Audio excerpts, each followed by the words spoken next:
Guys, live action, Dr. Andre Pinesett here. And let's start here by calling it what it is.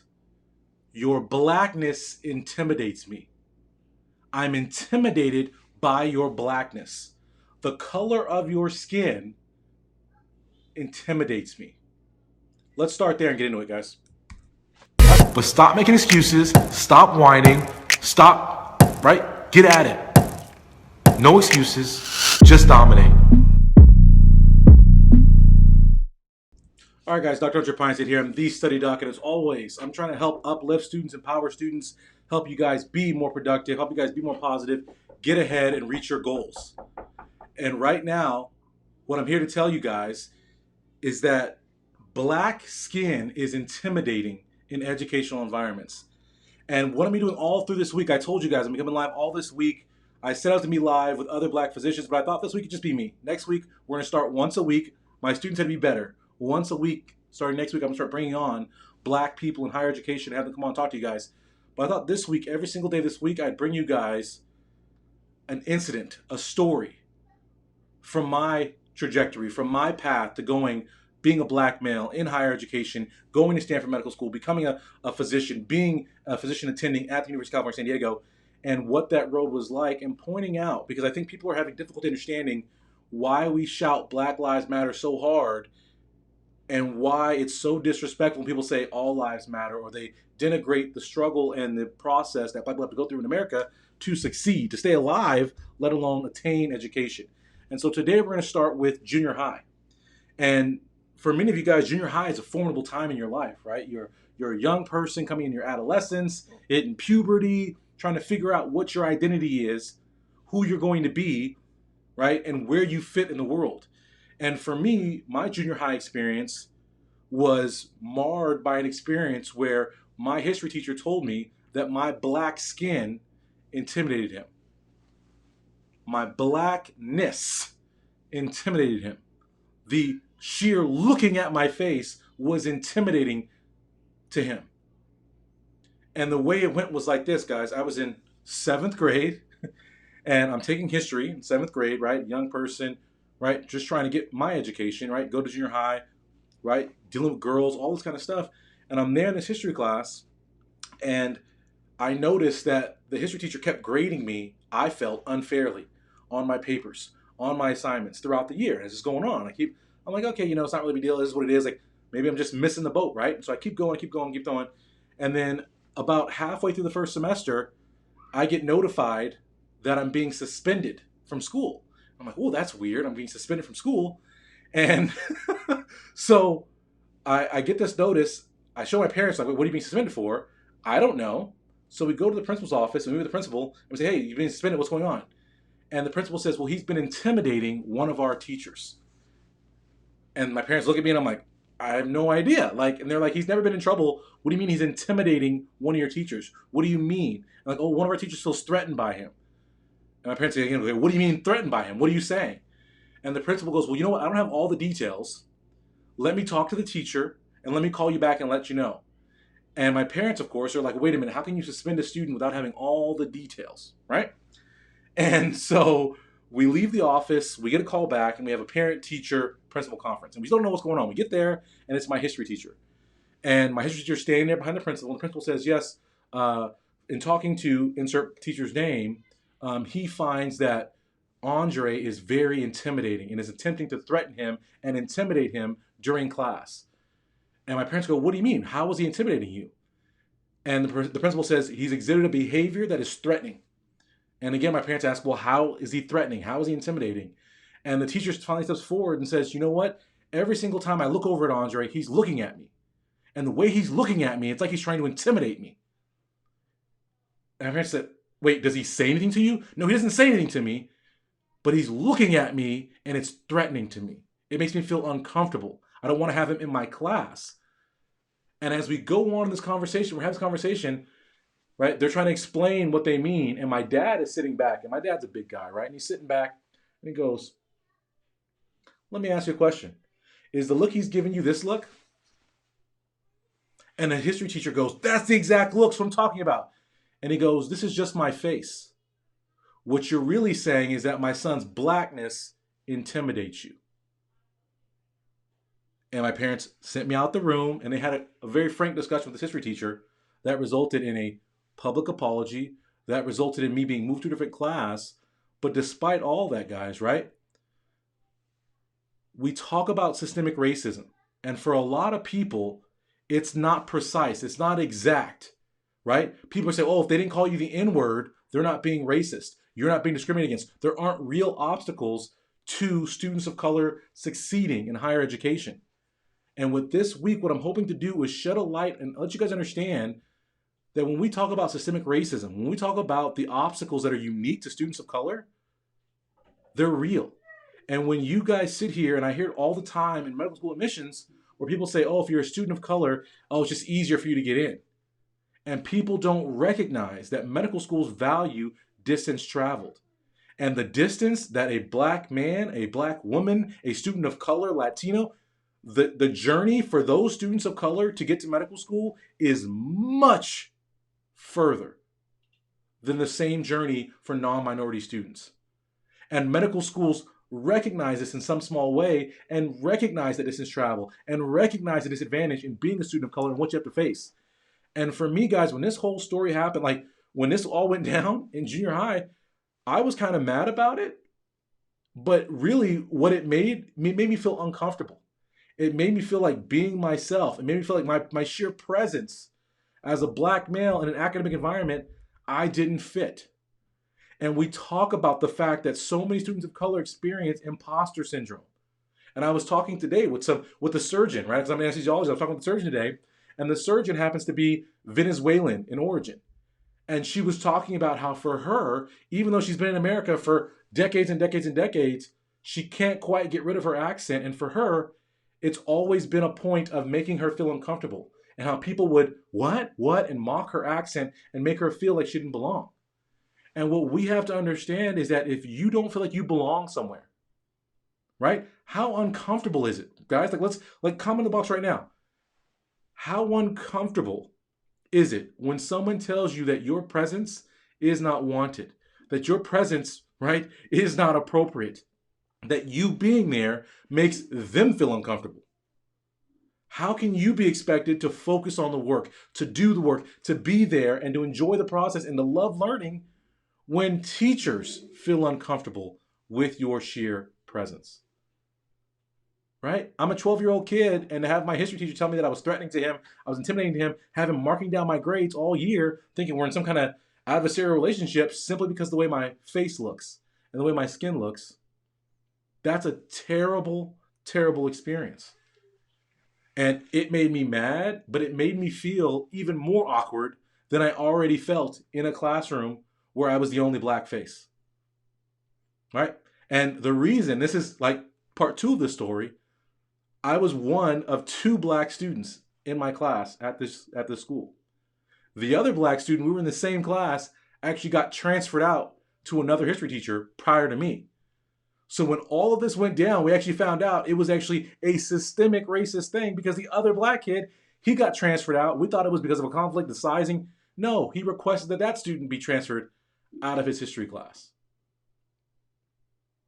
And if we're not paying attention, guys, we don't recognize that. We don't see that. And we can't understand why it's so hard for black people, for students of color to succeed in higher education. It's like, guys, the discrimination, the racism, the sense of being an imposter, the sense of not being sufficient, the sense of not being capable starts early. And it's persistent. Does everybody understand what I'm saying right now? We have to be realistic. I'm an educator, right? So I'm talking about racism in education because that's my lane. I could talk about racism in so many other ways, and we're going to get into that in these next couple of weeks. But this week, I want to just focus on, let's start with one lane. Let's start with education, and let's talk about the difficulties that students of color face in their journey. And at the end of this week, what I hope to do is bring together all of this stuff and talk about how we can overcome these issues, how we can deal with problematic teachers like that, how we can deal with people who are in positions of authority who don't show students of color, who don't show black students the same consideration, the same care, the same nurturing, right? The same support that they give to other students. And in fact, it's not even the absence of support, it's the oppression, it's the discrimination, it's the negativity that flows from these teachers, from these educators, from these authority figures who early on try to put into the head of the student of color that they don't belong. Does everybody understand what I'm saying right now? This is a story. This is something that happened to me. This is something that could have derailed my academic career. And I'm fortunate and I'm blessed. And as you guys are going to hear all these stories this week, the common thread, the common anchor was that I had tremendously strong, tremendously proud parents who could educate me, who could teach me about what this was, who could prepare me for this, to fortify me from these insults, to fortify me from all these assaults. And when people ask me why I'm so serious about helping students, particularly students of color, students from disadvantaged backgrounds, it's because I've been there. I know what it is. I know that it's not a level playing field. I know how it feels. I've sat in that seat. I've experienced the feelings you have. And one of the things we'll talk about is no excuses, just dominate goes also to this. Yes, you can say that people don't want you there. Yes, you can say you feel uncomfortable. But at the end of the day, those are excuses. And what we have to do is move past that, guys, and we have to dominate anyway. And I'm so happy and I'm so pleased that this past week, that people's eyes, and I guess this happens all the time, I don't know if it's going to last, but I'm happy to see so many people realizing that yes, the physical violence, yes, the visual of seeing a black man held down for almost 9 minutes with a knee in the back of his neck, causing him to die. That's a strong visual. But what I would propose this week is that we understand that even though every black person in America doesn't have a knee on the back of their neck, physically, many black people walk around every day feeling like there's a figurative knee in the back of their neck. Meaning there are people out there who wish to do them harm. There are people out there who wish to hold them down. There are people out there who wish to keep them from progressing, from living their fullest life. And I think it's important that we recognize when we talk about racism and we talk about discrimination, there's a lot of different flavors, y'all. And those overt, right? And there's covert, right? And there's subliminal, right? And there's all sorts of things. And oftentimes racism goes unquantified because it's not direct. But we have to recognize that our biases and people's biases and the way it affects our structure and the way we operate and the way we maneuver, it's a huge problem. It is a huge, huge problem. Do you guys understand what I'm saying right now? Erica says, racism in education alone sets people apart early on and discourages you from pursuing a better future and prevents you from making more. I'll pull it up here. Making more over the course of your lifetime, keeping you in a poor position. Right? And I like this. Noel says, no excuses. Right? They're not excuses, just extra hurdles that make us stronger if we decide to jump them. And I think that's how we have to look at it. I tell students, I'm like, if you're a disadvantaged student, if you can overcome that disadvantage, you have the ultimate advantage because you've been running, you're beating people with shoes on, you got no shoes on, you're running barefoot. So once you get some shoes on, ooh, man, ooh, you fast. Get some Air Jordans, you going. But I think it's very, very important. Racism and discrimination is real and it persists and it pervades every single aspect of our society. And there's a lot of people out here this week, and I've been extremely disappointed in some people that I know, right? I wouldn't actually call them friends. I got a very small circle of friends. But I've been very disappointed in some colleagues. I've been very disappointed in some of the talk I'm hearing at the hospital. I've been very disappointed in some of the stuff I'm seeing on my social media from people who are unsympathetic, who don't understand what we're describing, what we're talking about, and are skirting the issue. And so I'm hoping this week to bring some awareness, to open some eyeballs, to understand every single day this week, I want to bring you guys from every level of my education, there were major moments And we're starting small and soft in junior high. But every single day this week, guys, 5 o'clock every day this week, Monday through Friday, we're going to be talking about races, and I'm going to be talking about issues that happen in higher education, and I'm going to be asking you guys to share your experiences. Right? We're on here right now. Does anybody want to share how was your junior high experience, my students of color? Right? So Alex says it's important. Let's hear it, right? People that don't go through those hardships don't think anything about any of it, right? It doesn't even hit their mind. Like, people are like shocked this week about police brutality. Like, this stuff hasn't been happening. And I think it's very important. If you guys want to share, I'll pull it up here. You post your story. What have you guys experienced? What is your early education, elementary school, junior high? Have you guys experienced slights? Have you guys felt like you were treated differently because of the color of your skin, because of your cultural background? How many of you guys have experienced this? Right? This is an opportunity. We're trying to spread awareness and have people understand this is what we live. This is what we go through every single day as students, being put into a box, being constrained. Right? And this is a good question, right? And this is something we're definitely going to get into, because there becomes this situation where you realize that people don't feel like you belong. You realize that people look at you as the charity case, as the affirmative action, and you put this pressure on yourselves to be a model minority, right? To be the perfection, because you can't afford to be less than perfect. And one thing that I'm constantly stressing, right, and working with a lot of disadvantaged students is you don't have to be perfect. But what you do have to do is you have to be your best, and you have to continually strive to make your best better through preparation, through practice, and through education.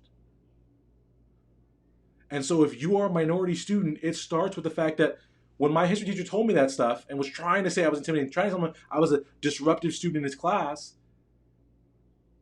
the question then comes, well, how? And again, I'm a good student in all my other courses. I'm turning in assignments on time. I'm not disruptive. I'm a pleasure to have in class, in fact, in other classes. So this was a break from that mold, right? I was known for being a kind and courteous, right, a gentle giant of sorts in my school. So it didn't connect when all this stuff was going down. And so for you guys as minorities, what I want to say to you guys is you don't have to be perfect, but you do have to be competent, and you do have to work to be your best. And understand that if you work to be your best is good enough. You as you are, not changed, not different, not acquiescing, not trying to be somebody else. Just being you, but being the best you is enough. And if you know that you're putting your best foot forward every single day, be proud of that. Be happy with that. Know that you're doing your job. Know that you will get to your goals if you're giving your best. Does that answer your question? So this is what Carla says. As a minority with a GPA 3.6, told by UCI, zot for my anteaters, by a counselor that I was not going to be a physician. And Carla, I have my very own story similar to that we'll talk about later this week. But, right, that's the story. Josh On says, the stress and the overt racism bias is exacerbating. I'm tired of feeling like I'm the model of blackness for whites to interpret from, right? And that's that other form of pressure where you become the only black person they know, where their whole entire black experience rides on you. And one thing that I've received some criticism for, right, we talked about this last week, was that I said that going HBCU, I don't recommend it for students of color. And there's a whole list of reasons. A 45-minute video, you guys can go back and watch that, why you shouldn't attend HBCU, that I was talking about. But one of the reasons I mentioned is if we choose to segregate, if we choose to stay only amongst other students of color, we are not creating an opportunity to educate at these white universities, to have these non-predominantly black universities experience more black people, to increase the sample size so that they understand that Josh On is not a one-off, that he's not the only smart person, that he's not a real black person because he talks proper, right? Because he is appropriate, because he is focused on education. Understanding that Josh On is what black people are. We are capable. We are educated. We are wonderful to be around. We are caring. So we have to expose people to that so we can pull that pressure back from the one black student. Let's get multiple black students. Let's form a coalition. Let's have community, because it is a lot of pressure. Antonio says, I moved from Seattle, Washington to Mississippi in 6th grade. That's an interesting transition. The first day of school, I was told that I could not get a history book from the library because I probably couldn't read it. That's rough, right? Imagine being in 6th grade. You go to the library, right? You're trying to get a book because you're trying to learn, trying to get your... And the librarian tells you, you can't get this book. You can't read. Imagine that, right? And the only thing they're basing your inability to read on is obvious. And again, this is not overt racism. Hey, you can't get this book, you can't read. Well, what other thing do you have to judge me on other than the color of my skin to tell me that I can't read? Right? And it's an awful, leaves a sour taste in your mouth and makes you maybe not want to go back to the library. Makes you not want to jump in there and do the extra work, because when you go there, you're going to be harassed. You're going to be discriminated against. You're going to have to deal with that negativity. And so you pull away, you withdraw, which we see in education. We see happen. So thank you for sharing, Antonio.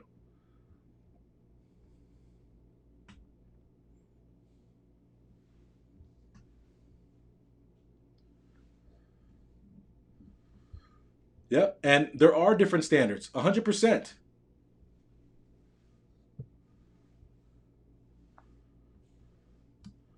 Okay, Jay says, I had a similar story. I was told on multiple occasions during grade school that and college that I didn't have what it takes to be a doctor. Right? And we're going to hear my own tale, right? I'm now a Stanford, right? A graduate of Stanford. I'm an anesthesiologist. I am a doctor, guys. But I was told that multiple times, and we're going to talk about those occasions, right? And how do you think that makes students of color feel? You don't have what it takes. You're not good enough. You don't. Innately, there's something wrong with you and your nature and who you are, right?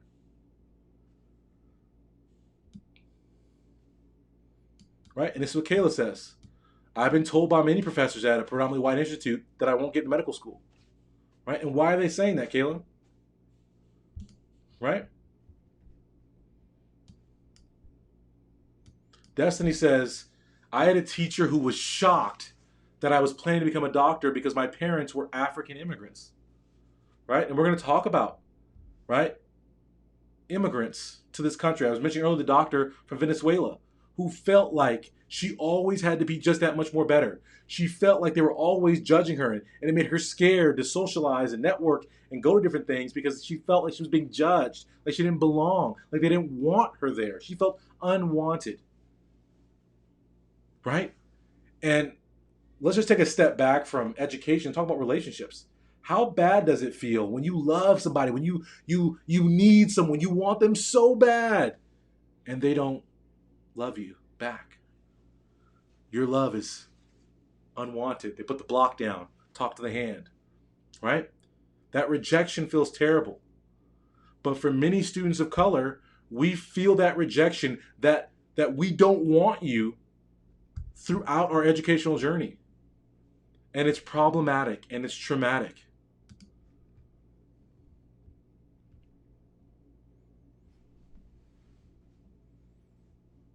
Right?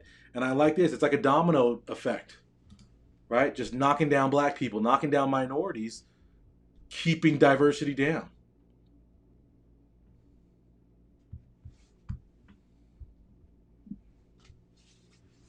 Yeah, unrequited love. Yeah, teenager fever. You know what's up.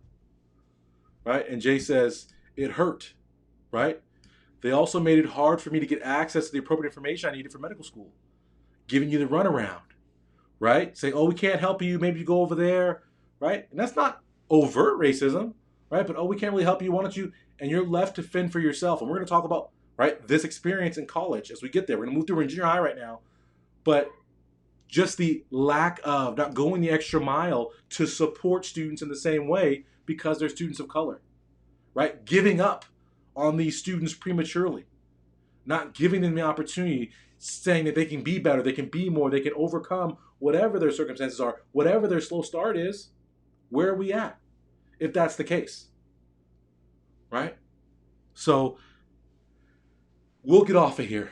But I hope that everybody, if you guys understand what we're talking about right now, like the video. Let me know that you understand what we're talking about here today. Black lives matter. Students of color matter. Diversity in higher education matters. And it's about creating equality and a level playing field. Equity. Equity. It's not about letting in unqualified people. It's not about creating opportunities for people that they don't deserve. But it's about giving everyone a fair shot, a fair chance, a fair opportunity to pursue their dream, to pursue their goal. And you guys can see as I said that, someone thumbs down the video. Right? Right? And this is what happens.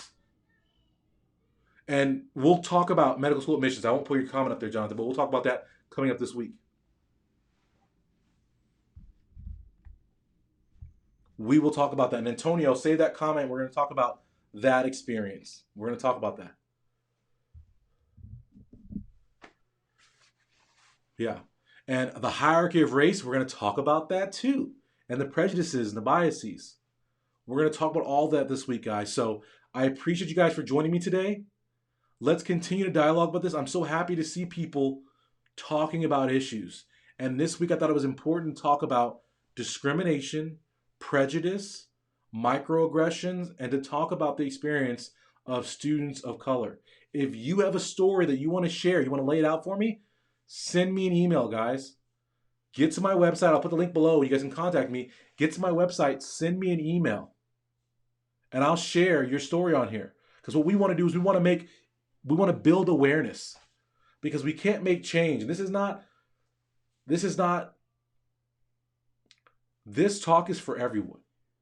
In the sense that if you are not a minority, you should be listening to this because we want to educate you on our experience. Right? And it is about sex, and it is about age, and that's why I'm constantly saying, and people kind of get mad when I say that, but we all face discrimination in different ways. Right? Why do women make less in every single industry? I don't know. Must be something systemic. Think about that, guys. Black lives matter, students of color matter, and diversity in higher education matters, and we're going to be shedding a spotlight on this, so I hope you guys will join me. All week this week, tell your friends, 5 o'clock Pacific time, all week this week, we'll be talking about different aspects of race and inequality in higher education and systemic racism. So I thank you guys so much for joining me today. Thank you guys. As always, right up Dr. Pinesett. The website, guys, is studenttransformation.com. If you want to send me, get over there, get to my contact page, send me an email. I'd love to hear from you and hear your opinions on this. If you're watching this after the fact, take a second, right? We are live action right now, but comment in the box. Let me know what you think. What has been your experience? Do you have something to add to the discussion? All right. Thank you guys very much. I will see you all tomorrow. Danielle, what up? Later, guys. Today is the day, guys. No more excuses. No more complaining. You're going to take your future in your own hands. You're going to dominate. You're going to be successful. Get to my website, studenttransformation.com. I challenge you. What are you going to do today to make your life better?